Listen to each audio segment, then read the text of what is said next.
For those who thought that Christmas was over, Epiphany marks the final celebratory day of the Christian holiday season. For Christians, Epiphany reminds us that God loves all people.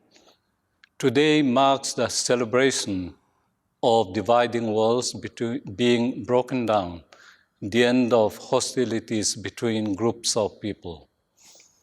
This challenges us to reconsider any whom we think are beyond the reach of God's love, challenges us to let go of tribalism, whether it be racial, national, economic, whatever, and to welcome even those whom we would prefer not to love.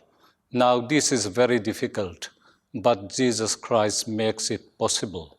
And so, at the very beginning of the Gospels, we find a passage about opening God's good news to the entire world. That is what these magi, these outsiders, represent. Time after time, Jesus demonstrates his love for others through radical inclusion, showing that God's love is not blocked by the barriers we build to separate ourselves from others.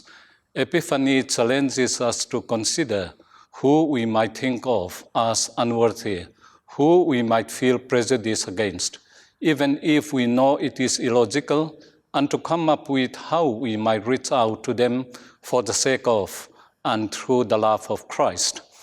Through spending time with others, listening and talking, eating, worshiping and praying with them, we will learn that they are like us, human beings with all the strengths and weaknesses that we have, sinners in need of grace, salvation and love.